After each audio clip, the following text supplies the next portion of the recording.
to FM 9.9. We're going to break from our regular programming to join the special interview with the Prime Minister, Honorable Dr. Terrance Drew. Caribbean and SKN Newsline, we want to thank you for facilitating us. I simply ask that each media house alternate your questions, asking one question at a time, allowing the Prime Minister an opportunity to respond accordingly. Without further ado, I will hand over to the Prime Minister, Honorable Dr. Terrance Drew, and allow him to give his opening remarks, after which the press will engage the Prime Minister on the matters relating to health, the poverty alleviation program, inter-regional travel, along with other matters of national interest. Okay, thank you. Mr. Prime Minister. Thank you very much, Madam Press Secretary. It gives me great pleasure once again to sit and dialogue with the press live so that we can have the pertinent information going to the citizens of St. Kitts and Nevis. And so I want to thank the press for being here. And this is really part of our agenda, to be an open and transparent government where we would always seek to dialogue and get the accurate information to our people. And I'm pleased to have you here, of course, for another special interview, an opportunity to dialogue with me on significant developments within the Federation. Today I wish to share key developments within the Ministry of Health, the Poverty Alleviation Program, and inter-regional travel, among other things. Good health care is essential for maintaining a healthy population and ensuring a high quality of life for every citizen. It is my objective as Prime Minister and Minister of Health to ensure that the citizens and residents of our Federation receive quality medical treatment and preventative care when needed to reduce the likelihood of serious illness and chronic conditions through early detection and intervention, allowing for a greater chance of successful treatment and recovery. Access to quality health care is crucial in addressing health inequalities and reducing disparities in health. The overall health and well-being of our citizens are of paramount importance. The Cardin Home, for example, has been in dire need of assistance in terms of human resource and infrastructural renovations. It is our government's intention, your government, to provide the necessary support required to better the conditions for our elderly and healthcare professionals who are at the Cardin Home. This week, 10 new elderly care assistants were employed at the Cardin Home, supplying the required human resource to properly cater to our elderly. The assistants recently completed their certification course at the Clarence Fitzroy Bryant College. Additionally, new furniture was provided. Deep cleaning is being done to improve the aesthetics of the venue, and efforts are being made to make further infrastructural changes. The Cardin Home is a priority of this government. Your government is also actively seeking a site for the new JNF General Hospital. We believe that a modern and fully equipped hospital with efficient trained staff is long overdue. We are seeking to construct a smart hospital. This is a necessity, not a choice. I appreciate the responses I've received from the public on the proposed new site. I would like to assure you that the recommendations provided are being taken into consideration, and I would have said to Mr. Cornelius today that I read his long response, which I appreciate. I saw one particular suggestion that was made by a citizen to transform the current hospital into a training hospital when the new JNF is built. This all-of-society approach to governance is crucial to the advancement of our federation, and that is why we wanted the input of our people. National health insurance is also critical. This is part of our universal health care plan. Again, this is a necessity, not a choice. Every day I get requests from citizens who need financial support to pursue or to receive medical treatment, and it is unsustainable in that way. What is sustainable is for us to have a national health insurance plan as part of our universal healthcare program so that our citizens can be covered in a sustainable way. Interregional travel. At the recently held 44th meeting of the CARICOM Heads of Government in Nassau, the Bahamas, I spoke extensively about the need for greater collaboration to make it easier for people to travel within the Caribbean region. In order to allow for free movement of people, skills, services, goods, capital, and other key resources within the region, we must address the issue of intra-regional travel in its entirety. The reality is that it is too difficult and too costly for us as Caribbean people to travel within the region and enjoy the benefits of true integration. Since then, St. Kitts and Nevis has made significant strides to address this issue. Starting this month, and I must give credit to the Minister responsible, the Honorable Marsha Henderson, Inter-Caribbean Airways will be offering non-stop services from St. Kitts to Barbados and Puerto Rico, starting Sunday 12th March. And a carrier, Embraer 120 aircraft with a seating capacity of 30 seats will serve St. Kitts from Barbados 3 times weekly on Sunday, Wednesday, and Friday. We also will have flights with Puerto Rico. This is a significant step forward, not only for our Twin Island Federation, but also the entire Caribbean region. I must commend once again the Minister of Tourism, the Honorable Marsha Henderson, her team, for working so hard on this as well. The Poverty Alleviation Program. By providing families and households that are below the poverty line proper access to food, financial assistance, and necessities, the PAP seeks to lower the rate of poverty within the nation. The program also helps to promote some growth within the economy. However, let me say that we promised that we would transform the PAP. As we said, we will mend the PAP. And we are now collecting the data, carrying out the feasibility studies, and the evaluation to determine what that new program would look like. What I can say to the citizens is that we promise that we will put a program in place really to alleviate poverty, which means persons might need more resources. Some might need less resources. But it will be a comprehensive approach as to how to deal with poverty in St. Kitts and Nevis. We want to rid our country of poverty. We have paid about 5,000 persons in St. Kitts and Nevis. We have 346 of the unemployed, 277 of the disabled, 1,898 of the elderly, 2,173 of low-income employees, and this will continue to be evaluated. I want to say from the onset is that we said that this will be evaluated within 6 months. Why is it important to evaluate it? There are persons who might change their status. They might be unemployed today and working tomorrow, and so that changed their status in life, and you might make the adjustments. God forbid, you might have somebody who dies who is on the program. You need to reevaluate to see if that person is still, if you need to evaluate the program to determine these type of significant things. For example, the Social Security asks for an evaluation periodically, which is normal to do. It does not mean that if you are qualified to be on the program, that you will be removed from the program. But any prudent program will of course need periodic evaluation to determine if those who are on the program should be on the program still. They might have changed their status, or you might have persons who may not have been on the program who now will qualify to be on the program.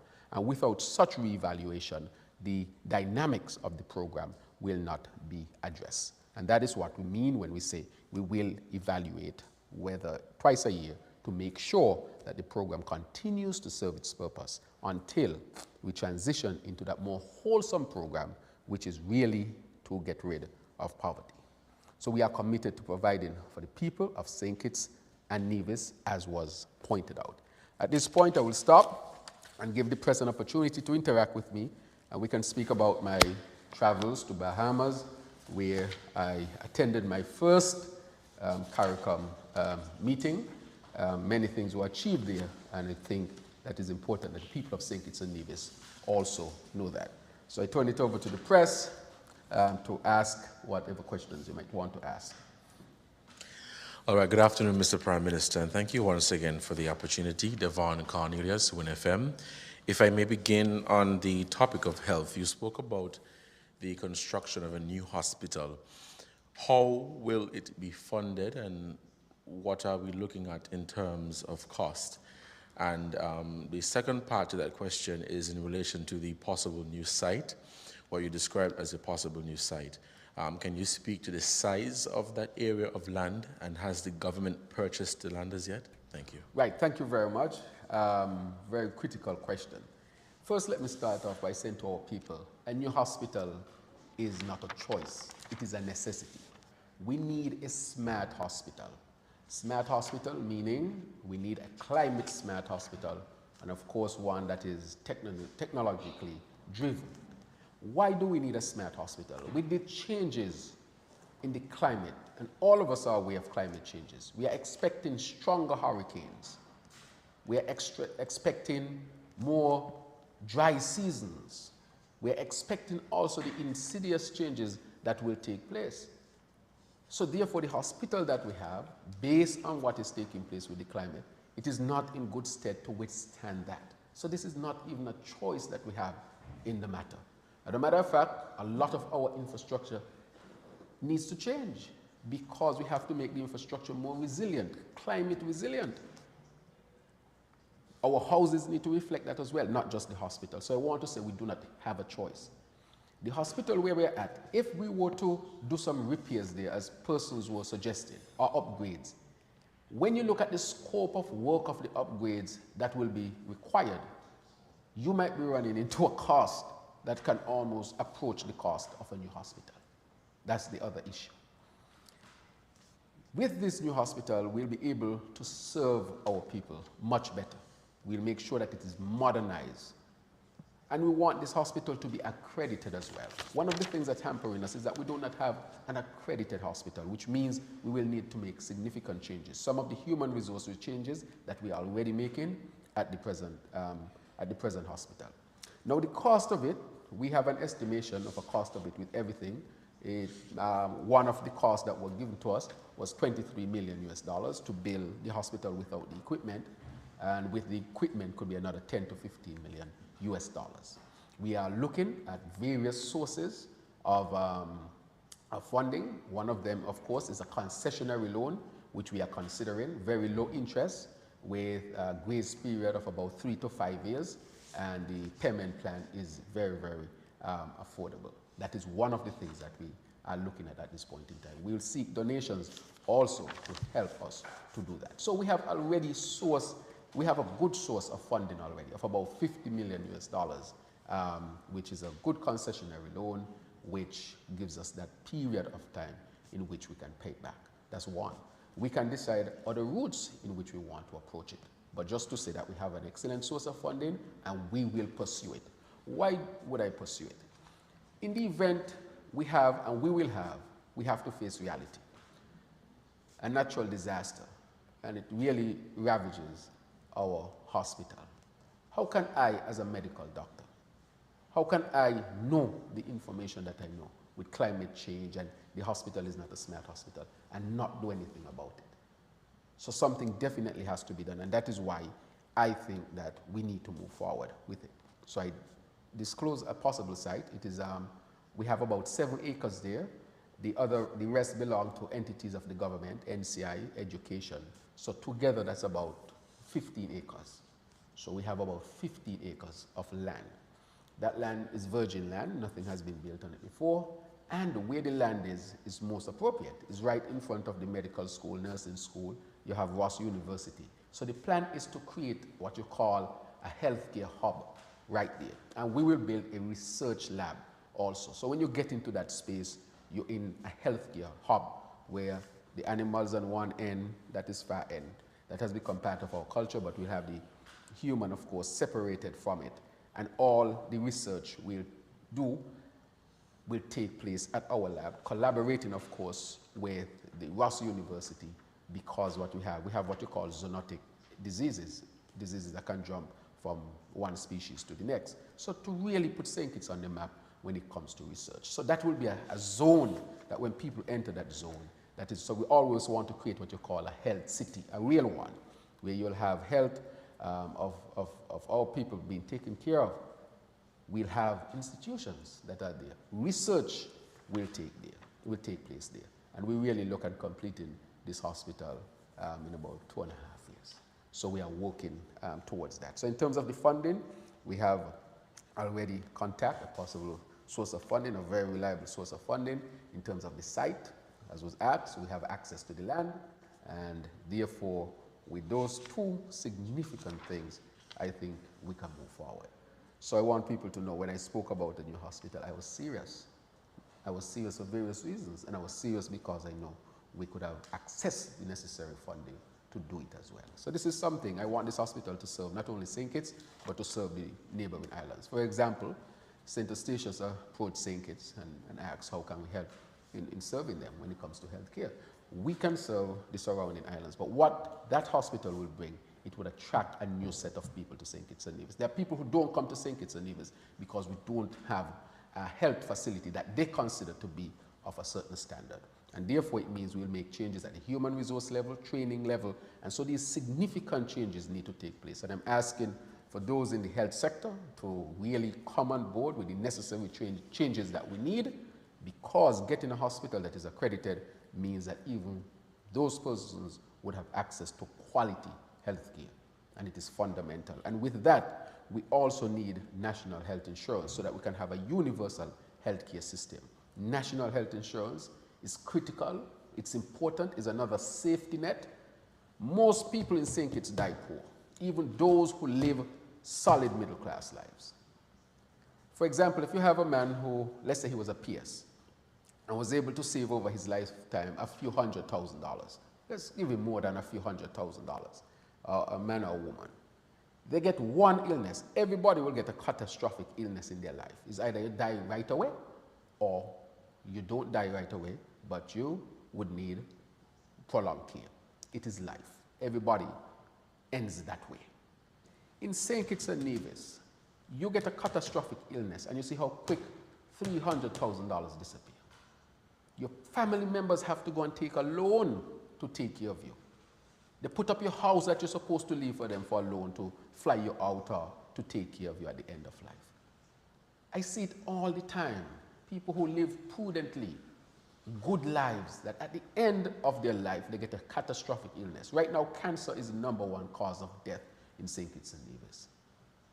And I look around us in the room and I can count and say how much of us will end up with cancer.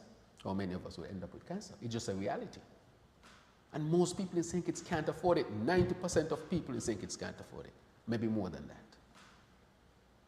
Because if you were to give people the treatment, the full cost of treatment for chemotherapy, you'll be surprised to know how expensive these medications are.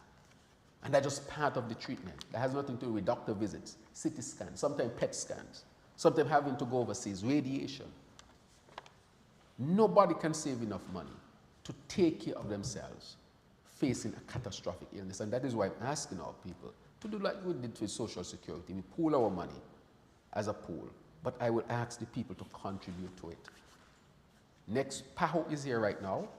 I'm having a high-level meeting with PAHO next week and the Ministry of Health. And on that agenda is national health insurance. We have some proposals before us, and we need to now discuss it at that level so that we can bring something to the people. Because we want the people's input. We want to hear from the people. Do you think it is a good thing to do? If you don't think so, why not? This is the way we might propose. Do you think we should modify it? Because we want the people to be involved, because at the end of the day, we will be asking the people to contribute to national health insurance. And I think if we were to achieve that, and I think there's a good chance of achieving it, and as a medical doctor, I will take the political risk of asking people to contribute, because I am fed up of seeing people dying poor, of people dying because they can't get treatment. I had patients before who would say, Dr. Drew, I'm going home and die because I'm not going through this treatment, I can't afford it, I have to sell my house, what will I leave for my children? Those are decisions that people make in St. Kitts all the time. I have a patient who come by me who had an injury, broken bones, needs surgery, $20,000 for the surgery. Sent the invoice to the office of the Prime Minister. And I see that all the time. I have set up a fund for children.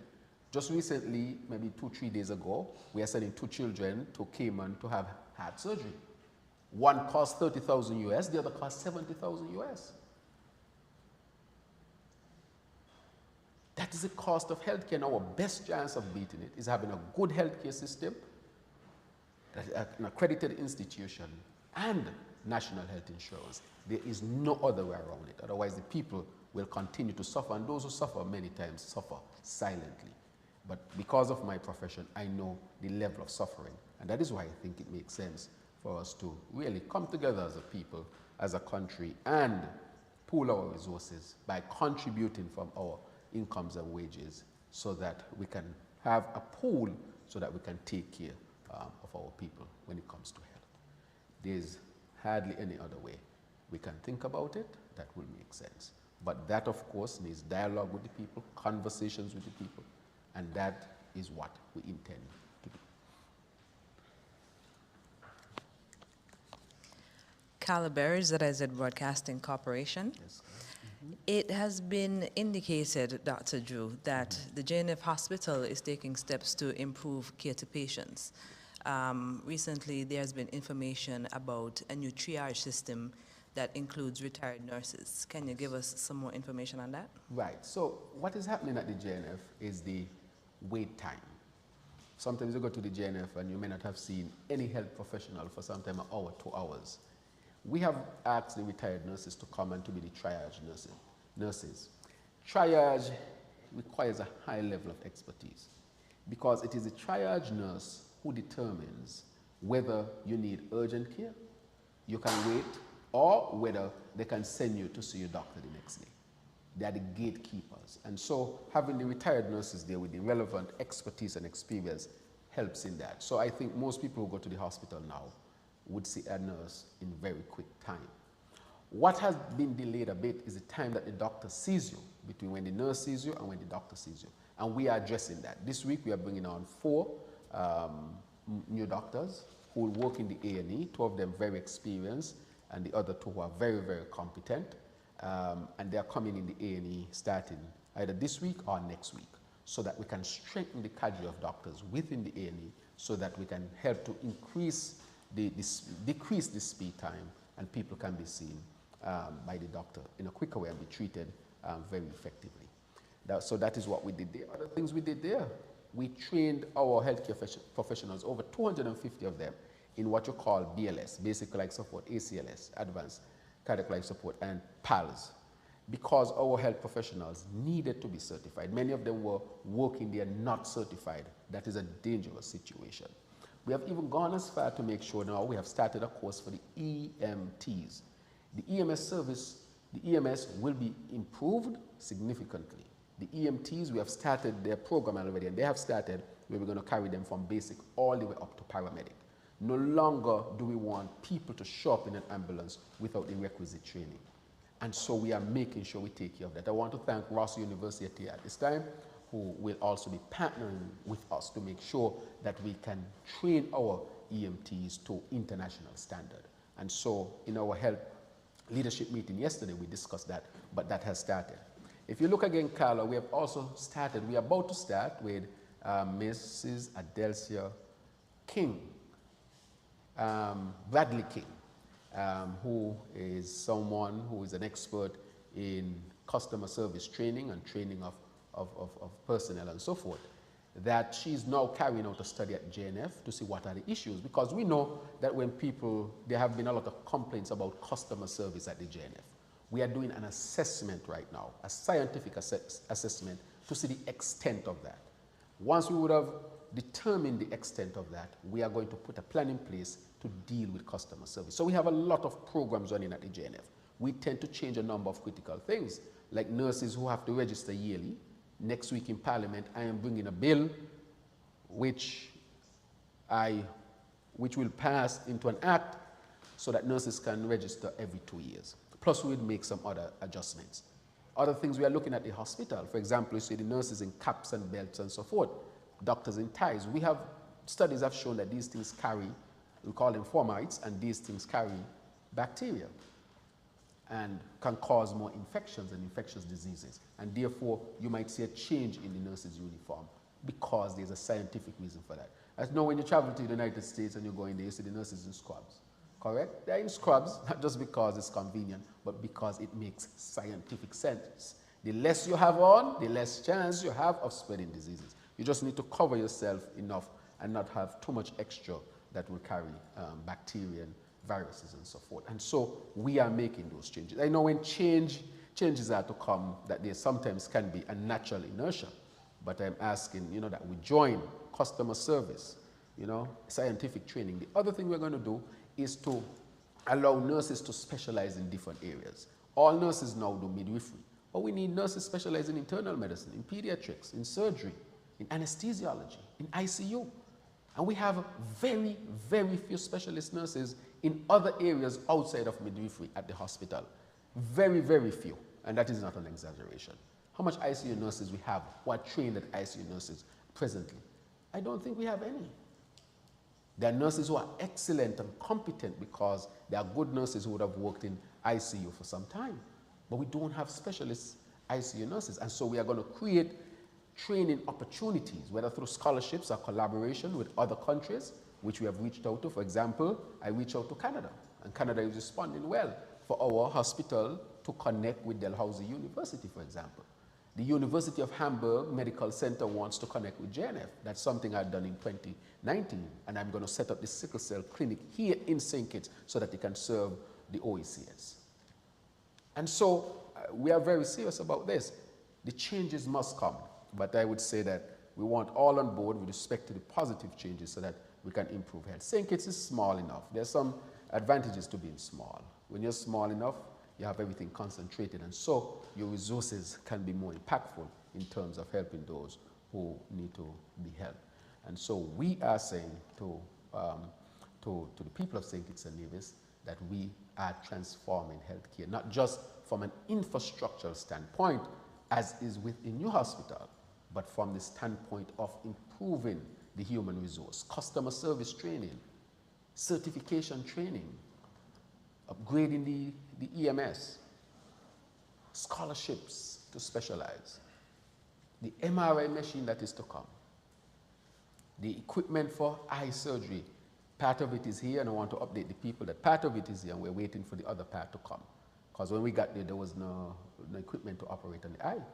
And I know people are blind right now because they can't get operation.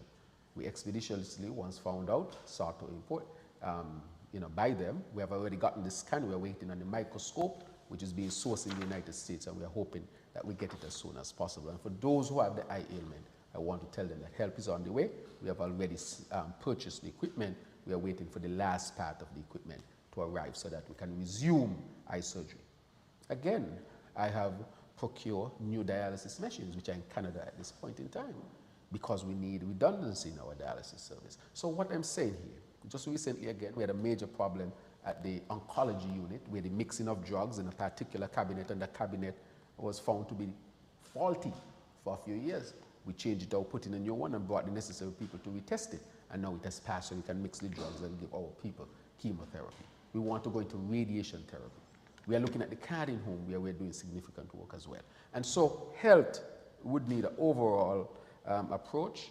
We'll have to do an overhaul. It will need necessary changes. It will cause some pain here and there. But I think at the end of the day, the health workers, the patients, of course, the citizens of St. Kitts and Nevis would be very satisfied to know that real effort is being made to improve the service for all. Good afternoon, Prime Minister. Andre Huey, SK Newsline. On the same topic of health, and I think you answered part of it regarding the improvement of the human resource in terms of customer service, but also even as it relates to the funding of the new hospital. Could the government, or did the government look at the option of using CBI, the CBI vehicle, as a means of raising the funds and by extension reducing the debt level of the country? Right, we have looked at that as well. That we have looked at, and that is a real possibility as well. So we have not excluded that at all, right? We have not excluded that at all. So I said that to show that we have real options, that the funding of this hospital, worst case scenario, we have access to the resources. So we are going to pursue this. I've received, I should say, complaints from police officers concerning mold at the Charlestown police station and also reports of mold at the Datebay police station. Good. What is the Ministry of Health and National Security doing in response to this? Right, and I'm Thanks. happy that you received those reports. And I want to say to the police officers that as the Minister of National Security, that I appreciate their work, I encourage them to continue to work hard. And I want to wish the new police commissioner all the best in his new post. Commissioner Sutton and his team, all the best. With respect to Datebay, we have already allotted the money to deal with Datebay. It is with Public Works at this time. And we need to get the Datebay police station done. We have addressed it, we have moved the police officers, but we need to get it done. So it is being addressed. And with respect to the Charlestown police station, that is also being addressed. We have located an area where we have to rent to move them out so that we can deal with the issues of mold at the Charlestown police station. So we are addressing both of them, and good that you asked the question, and I'll make sure that the PS gives an update with respect to what we are doing with these, in these two situations. And is there a time frame? Right, well, I want it to be done as expeditiously as possible. I've asked for it to be done. I would be honest, sometimes the bureaucracy of government slows down things sometimes. And I think people can get frustrated sometimes, and rightfully so at times. However, I ask for patience, but nonetheless, it's a health issue, and we need to address it. So the resources are not the issue, it's just that the mechanism through which to get it done, we have to make sure we work through it. Mr. Prime Minister, are there plans to forge more partnerships to expand interregional travel? And with these plans, is it expected that more Caribbean nationals will seek to come to St. Kitts, whether for jobs or to live? Right, that's a very good question. We will forge more partnerships. For example, and to be open, I know you can remember when I came to the Governor General's installation, Dame Marcel Liber, that I was a bit late. I was in St. Lucia at a meeting that was dealing with intra-regional travel, and my lateness is a testimony to the issues that we have. We are seeking other areas. I said to them in that meeting that we, as St. Kitts and Nevis, were forging away. I went to the CARICOM and I said in the heads of government meeting, when I was given the opportunity to speak, I included regional travel as a fundamental plank of my speech. And I said then that St. Kitts and Nevis is forging to resolve the situation, and we asked other countries within the CARICOM to also partner to help to resolve it. So we will partner with other countries within the CARICOM, we will partner with other with financial institutions, and we'll partner with other airlines if we have to.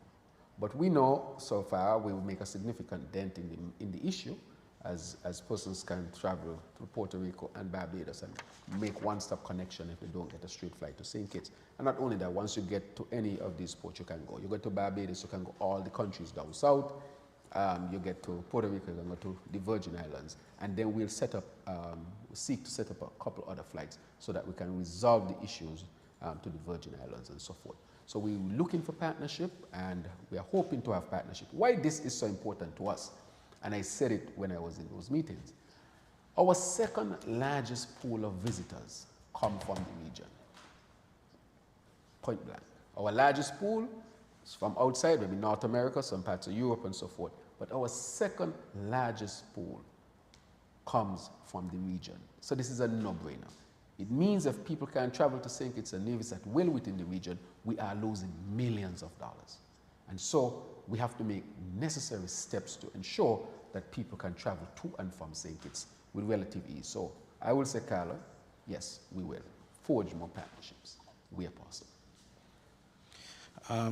There's a concern that the board of the SWMC and the GM, there has been an appointment, Solid Waste Management Corporation, and the GM, the general manager. There are questions as to why is it taking so long, and are there efforts to help or to see to that the corporation recover outstanding balances from other statutory bodies that would have obligations to SWMC and also SCASPA, any other statutory body. Good. Well, I think that SCASPA has now started to make sure that they pass what belongs to solid waste to solid waste. So solid waste, I think, is getting back on a very good footing.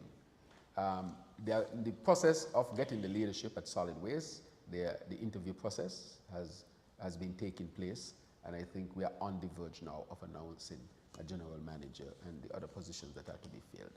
Let me say that we met solid waste in dire straits. Solid waste was broke in local parlance. In other words, solid waste had run out of money, and therefore we had to subsidize it. And it is now on good footing. For example, a lot of money was taken from solid waste and sent to NHC in a type of arrangement that we are still trying to understand. And we thought that that would not have been the best thing to do for solid waste. But we are moving quickly to get solid waste back to good financial situation, and it's working. A lot of the money might come from the cruise ship, hotel industry, and so forth, and we see the industry. Let me say, while I'm talking about the industry, St. Kitts is the last. St. Kitts is behind in terms of recovery of the tourism industry. You know why? Because we were the last to open up. We opened up on the 7th of August. Had we opened up 3 months earlier in May when we could have, we would have almost reached 100%.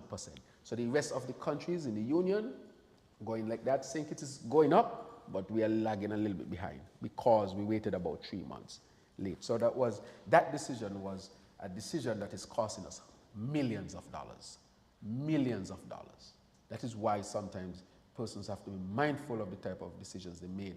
The government then made a bad decision to open up the country late, or not open it up at all, on political grounds, I must add, because the scientific data was there. I remember having that meeting on the 7th of August, a Sunday night, first meeting, and I asked for the scientific data. And I knew that we could have opened up, but what I didn't know is that the data was so good that we did not need any testing. And when I made a decision, people were saying, oh, St. Kitts going to have COVID cases and look out for the winter and all these things. Even if we had gotten COVID cases, we would have taken the necessary decisions, because remember, we had amended the Public Health Act and removed that COVID thing that they used to draconianly to shut down the country. And we made that scientific decision, and we can see how it's bearing out. The economy is recovering, tourism is back. There has not been any significant cases of COVID, but we have to now learn to live with COVID. COVID is not going anywhere. All of us in here had COVID, whether we knew it or not. And that is why, partly, why we have not seen this spike of hospitalizations, because we have some level of immunity, whether we took the vaccine or whether we got it through other means. But we think that our immunity is at a point where we can resist it. I said that to tell you that the lag, as I spoke about solid waste and coming back of the tourism industry, to tell you that we are lagging behind because we opened late. So we have lost millions of dollars. Those millions of dollars could have done a lot more. Could have done a lot more for poverty, could have done a lot more for education, could have done a lot more for health. But the loss of those millions of dollars, of course, would be felt in some way, but we are seeking to mitigate that. You reported in Parliament recently that more than $20 million is unaccounted for at the Development Bank.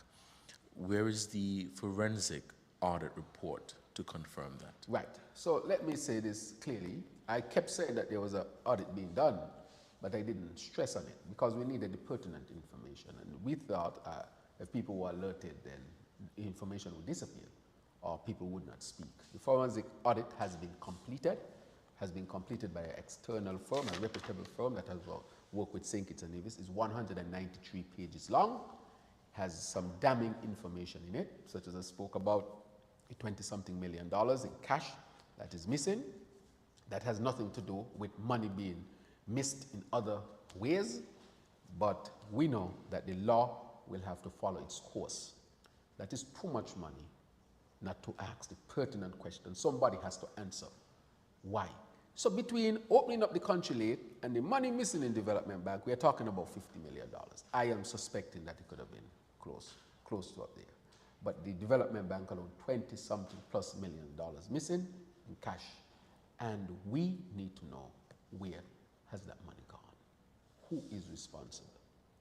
So the law, I think, would have to follow its course.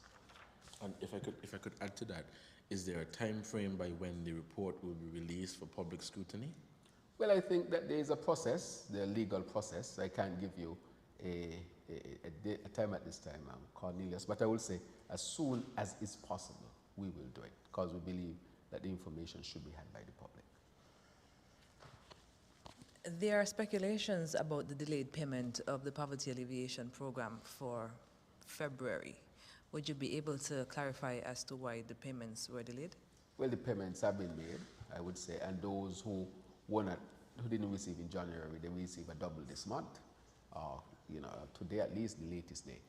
As I said before, the PAP had a lot of corruption in it, a lot of irregularities, and we had to go through a process of cleaning that out to know where we are at. And that took some time. You're talking about thousands of names. And that took some time. Took some time to properly digitize it, took some time to properly evaluate persons who should be on the program. Took some time, really. And now we have taken the time and we have been able to pay out about 5,000 people. And that's a significant number. That was the reason, Carla. And as I said before, we are now looking to, we have already started the study of the new program that is to come, that is to mend the PAP. And I would just want to remind people, this is only a 6 months old government, only 6 months old, and look at the significant things that we have done. 6 months, inter-regional travel, opening up the country. Look at the financial support that we have given, significant amount. Look at what we have done in healthcare for children and so forth. We have made some significant decisions. Look at the bills we have passed. It's a busy parliament. In 6 months, look at the number of bills that we have passed. And therefore, we are very, very proud of what we have done. Is there room for improvement? There's always room for improvement. I'm always looking for ways to improve. Would it be perfect? It will never be perfect. But can we do good? Yes, we can do good. And that is what I'm striving for every day. And so that is why we were late. There was a lot of speculation as to why, but as we said, we will clean up the system and then we'll present this to the people, which will be a sanitized system. And while we are doing that, we are now planning to move into our new and different poverty alleviation program. That program will be premised on this principle, like the MEND used to be. Why are you in poverty? What is your condition? And what can we do right now to lift you out of poverty? If you remember the MEND program and the Y Rise program in Nevis, they were European funded, partnering with St. Kitts and Nevis, and the program was an excellent program. What we were disappointed in is that time was not taken to properly put the program in place to really rid St. Kitts and Nevis of poverty. We had an opportunity had been lost, and we are seeking to once again create that opportunity so that our people can live the best lives that they can live in St. Kitts and Nevis. Okay, this is one question, but it's actually follow-ups on several issues. For example, the prison project, which you basically inherited from the previous administration. Right. The solar project at the Kim Collins Highway, and the new Bastia High School, as well as the Peace program. Right. Where are we with those matters? Peace and Bastia High. Bastia High. The Bastia High School, as you know, we know that $14 million have been used already on the Bastia High School, and we can't see anything. As we say, it was to manage dirt. $14 million spent and nothing to show for the Bastia High School. We have allotted another $7 million in there, because there's going to be a multi-year type of process to get the new Bastia High School. So we are going to, I think they have started demolishing the Bastia High School already, yes, from my last update from the Minister of Health, the Honorable Education, the Honorable Dr. Jeffrey Hanley, and I want to thank him for his work with dealing with the Bastia High School. They have already started to take it down. We're going to take it down, we're going to clean it, We're also going to have the rendering of the, we're also going to do the bidding because we want the plans be drawn now of the Basque High School because you change a site, so you're going to need new plans. So the Basque High School is well on its way. That's one. The second thing with education, before I come back to the other thing he spoke about, is with respect to the Autistic Center, the Spectrum Center. The Spectrum Center, which we'll build, we already have the plans for it, we already secure the funding for it. And so I want the parents of children who are on the spectrum to know that something new is coming, and we hope to finish that by next year. So that will be a Spectrum Center where our children who are on the spectrum can be treated with the best scientific approach. And so we have started that. And that was just by the way of talking about health. He spoke about the prison project, correct. Now the prison project is what we inherited. That had been signed by the previous administration. Of course, we thought that it would have been better to do housing than to go to a prison, because at that particular time, or to spend so much what was being spent. Not that a prison is not important, but we are thinking more of a rehabilitation center instead of just a prison to just lock down people. But that was inherited, and we are looking at the mechanics of it and see what can be done. I will tell you what is our priority. Our priority right now is housing. We are asking those persons in the CBI program and so forth to divert to housing. We are really serious, and today or tomorrow we are going to put out our launch of our housing initiative.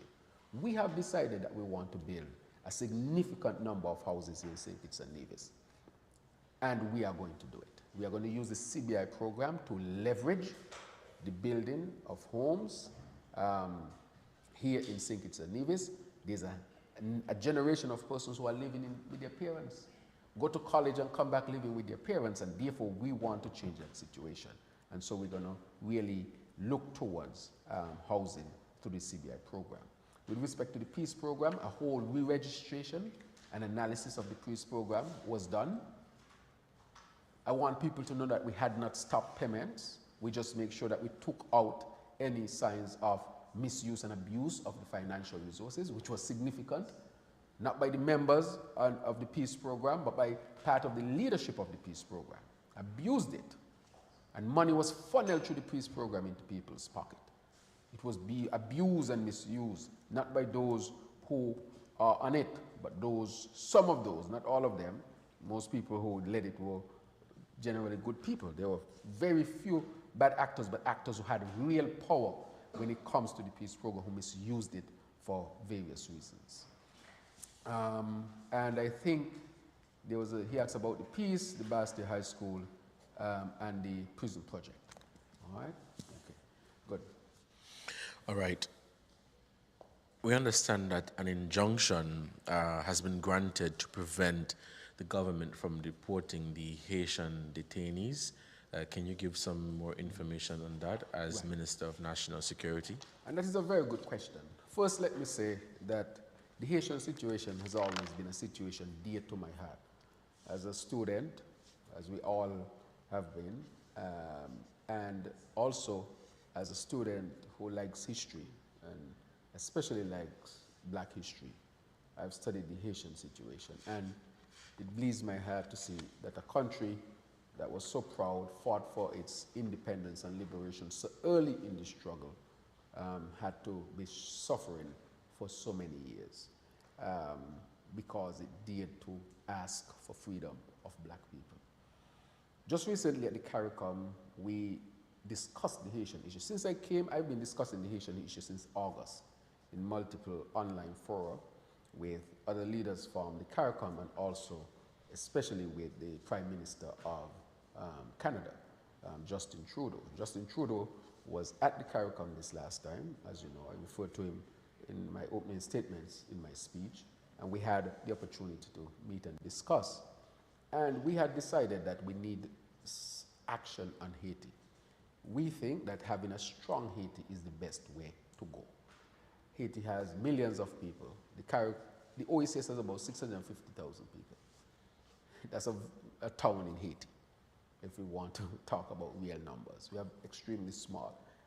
in terms of size and in terms of population as well. And the Haitian situation is a situation where, by reports, the gangs have been empowered.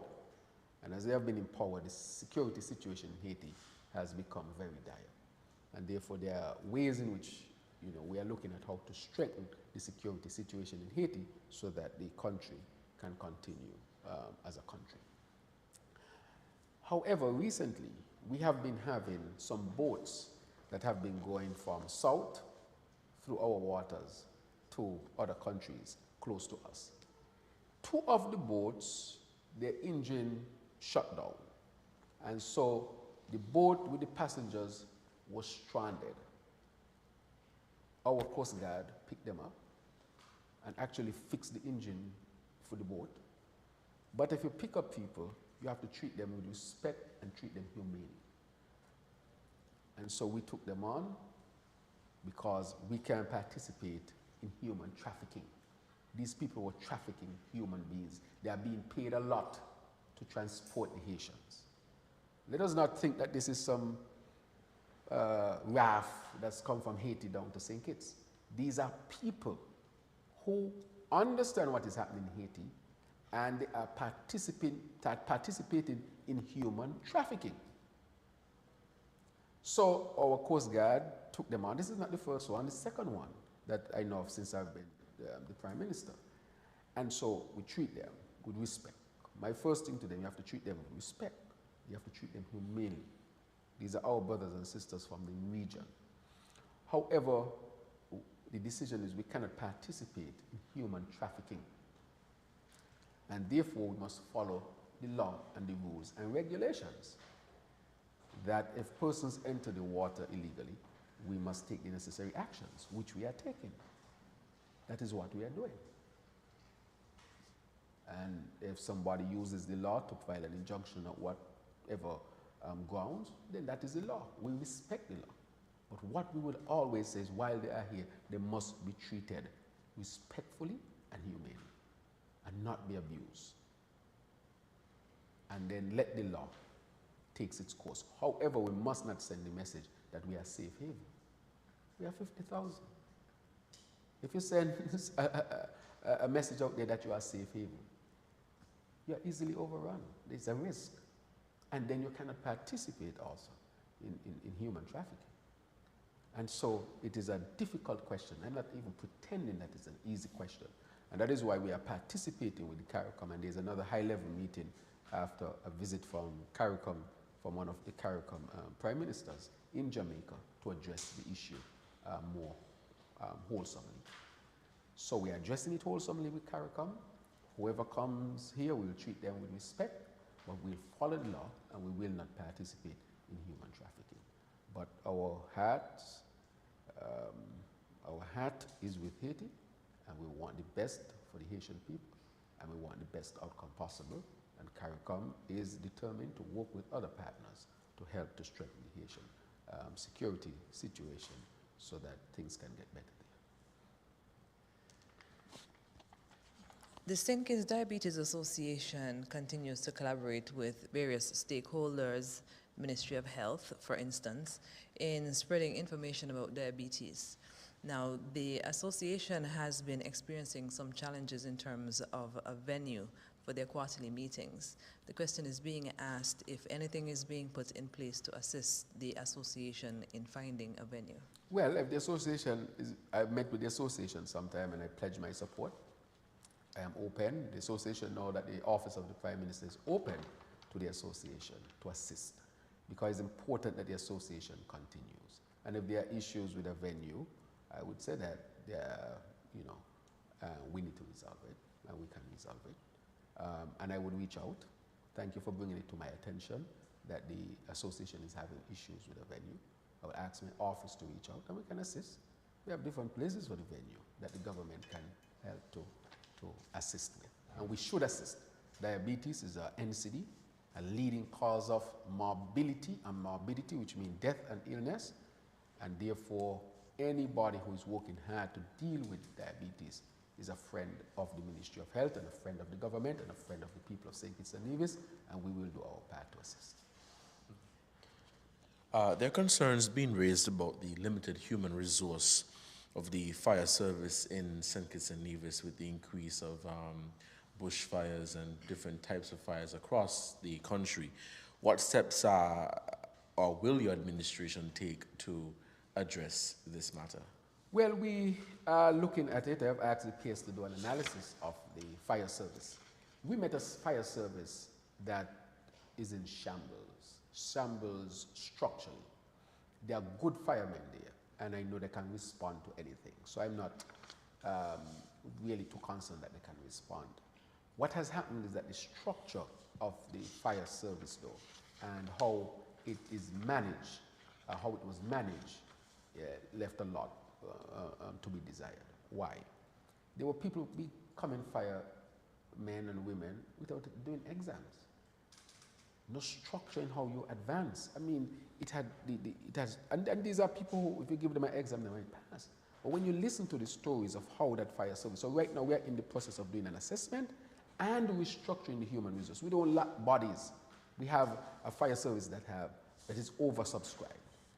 But the way it is managed, it is a serious problem. And therefore, we are bringing that structure back into order. So I think we'll be able to respond. And I think we're going to move expeditiously to make sure we make the acting chief. We are working now to have a permanent chief so that we can bring, proper leadership to the organization, which would result in it being able to respond. So that is where we are at.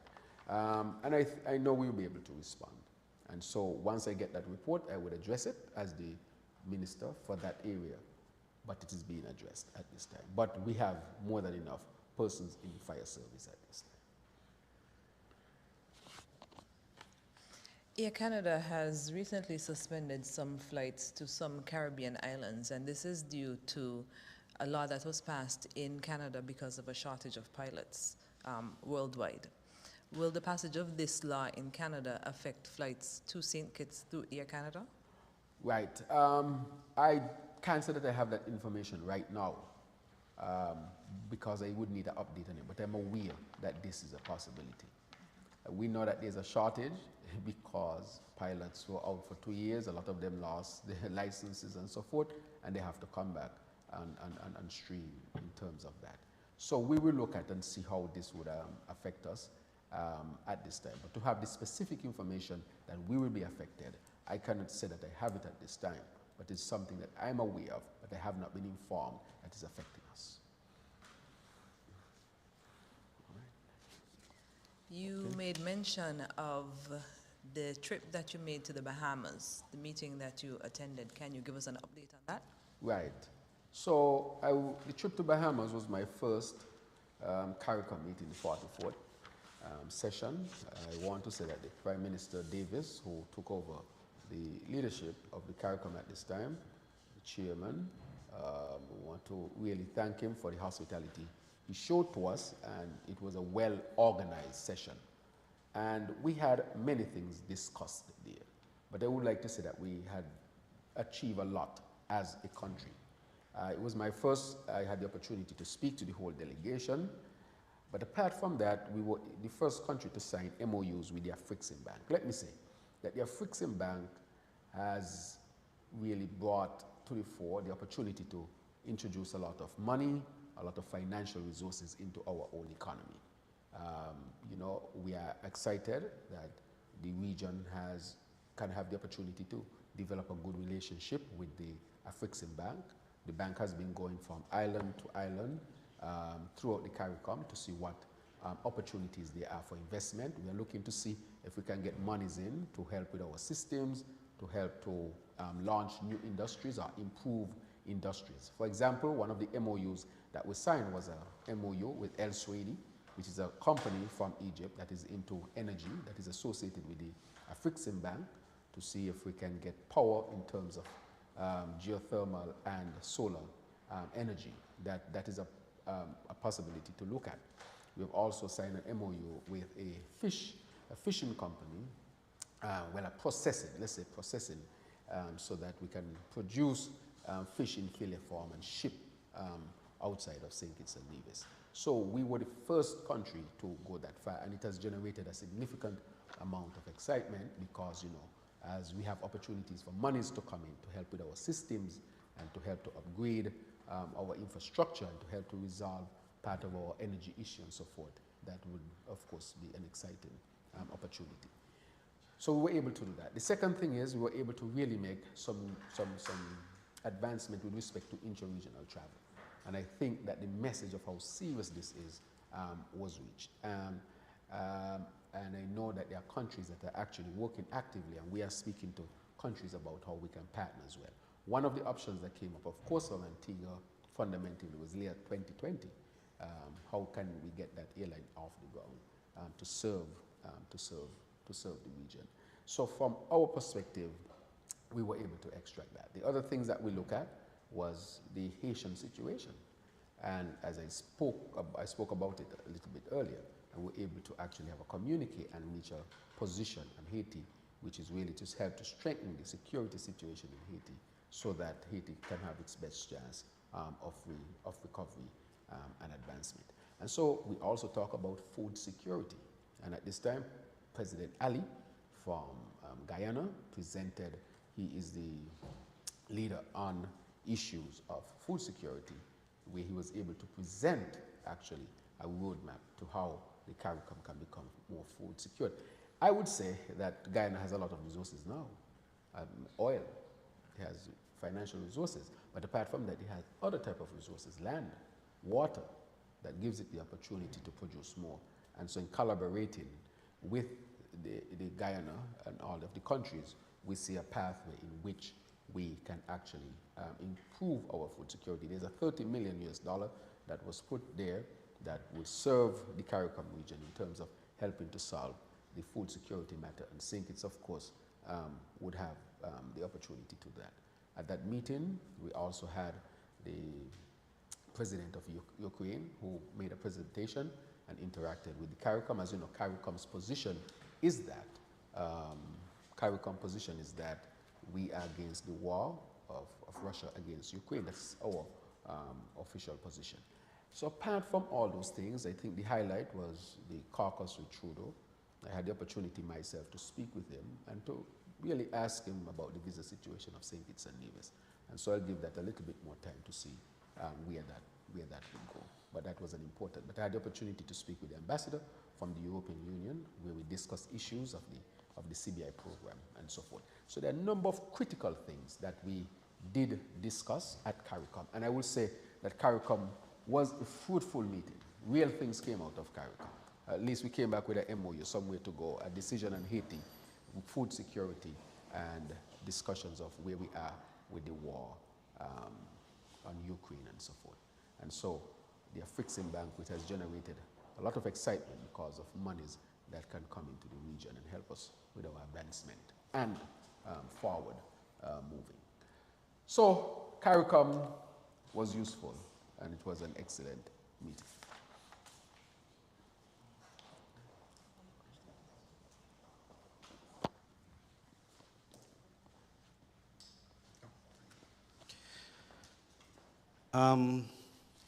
Another update that I would like to get from you, Prime Minister, has to do with the hush puppy investigation. I know the last we heard on that, the Attorney General would have granted permission for the law enforcement authorities here to provide information to the FBI. Where are we with that?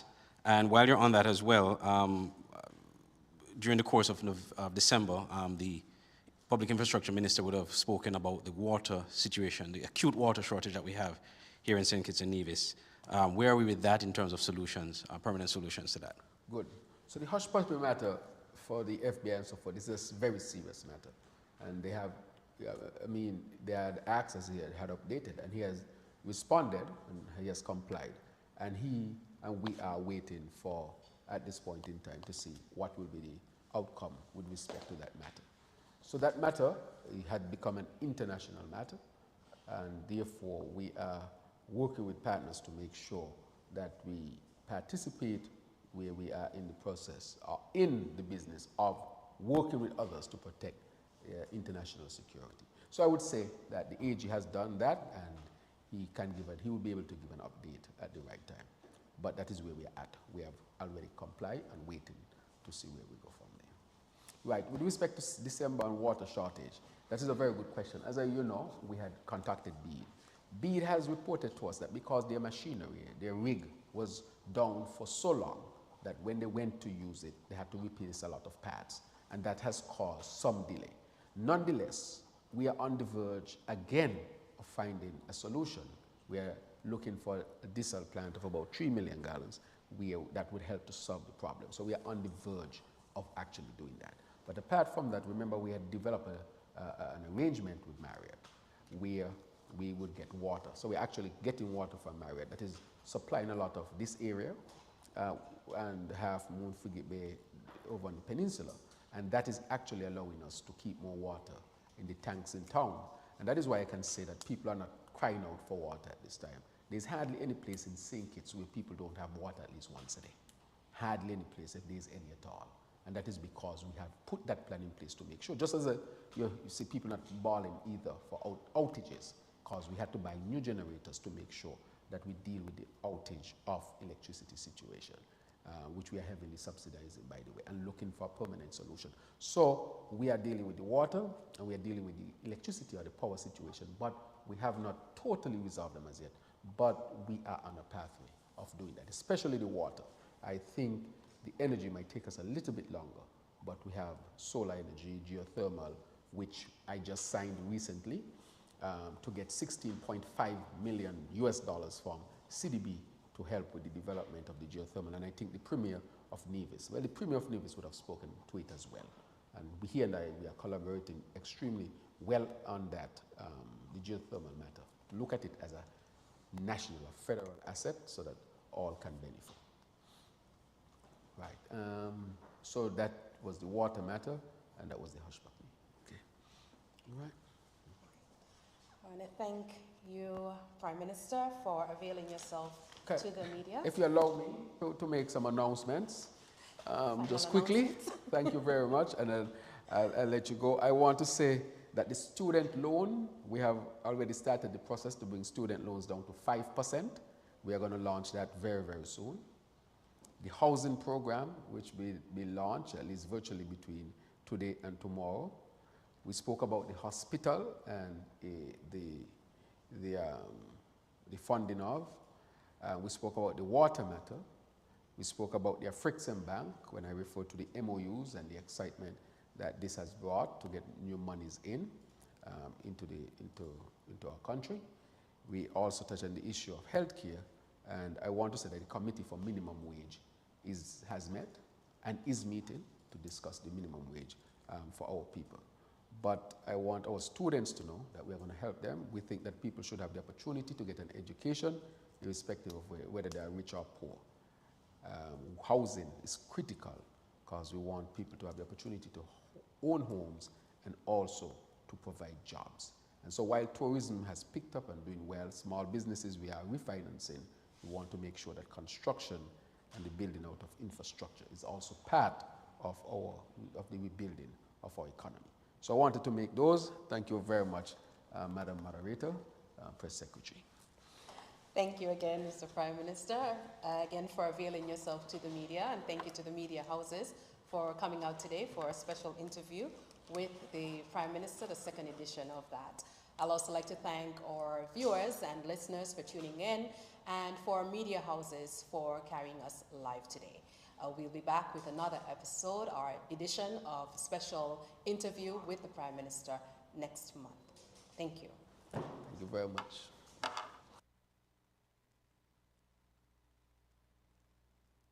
There you had it, folks. The PM special interview here on WINNFM 98.9. Up next, we're going to present to you a rebroadcast of In Focus that aired yesterday, March 1st.